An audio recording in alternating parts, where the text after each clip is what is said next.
suatu hari saya dapat informasi dari atasan saya untuk melakukan konfirmasi faktur by WA. Toko yang dikirimi konfirmasi piutang itu ada 10 minimal per hari. Lebih dari 10 itu bagus. Formatnya seperti ini. Reaksi pertama dari toko itu adalah dia kebingungan. Kebingungannya kenapa? Yang pertama, menurut dia ini kurang jelas. Ini tuh maksudnya apa? Kemudian yang kedua, ketika disebutkan saldo piutang mereka berapa, itu di situ disebutkan secara jumlah ya. Sedangkan satu toko itu bisa 1, 2, sampai 5 faktur ya, karena ada faktur makanan, minuman gitu. Lalu karena mereka tidak tahu faktur yang mana, akhirnya yang mereka tanyakan ke kita adalah mana capturean faktur aslinya, biar mereka ingat gitu. Oh, yang dimaksud adalah faktur yang ini.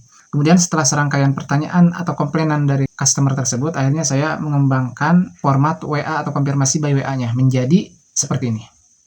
Di format yang baru ini saya lampirkan jumlah fakturnya, kemudian jenis fakturnya, kategorinya makanan atau minuman, dan nominal per fakturnya, serta tanggal kirimnya. Selain itu saya juga menambahkan keterangan fakturnya, apakah ini faktur baru atau faktur lama, apakah fakturnya sudah jatuh tempo atau belum.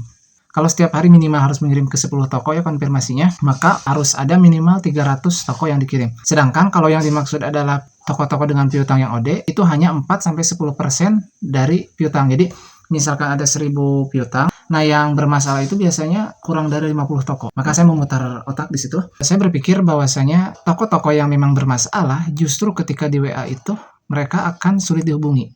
Meskipun nomornya asli, apalagi kalau nomornya memang nomor yang tidak tersambung. Jadi rasanya sia-sia mengirim konfirmasi faktur by WA. Di sini ada 2 PR. Pertama, toko yang bermasalah itu sulit dihubungi. Yang kedua, kalau yang dihubungi atau yang dikonfirmasi hanya toko-toko bermasalah, di hari kelima pun udah habis gitu. Sedangkan ini ada 25 hari kerja, harus mengirim minimal 10 konfirmasi faktur. Maka yang saya lakukan adalah saya melakukan konfirmasi faktur ke semua toko yang baru saya dikirim. Misalkan hari kemarin itu ada kiriman ke 150 toko. Nah, dari 150 toko itu secara random saya ambil sampling 20 toko, lalu saya kirim konfirmasi ke mereka. Tujuannya adalah ketika misalkan terjadi penyalahgunaan saat turun barang, maka bisa diatasi dengan itu.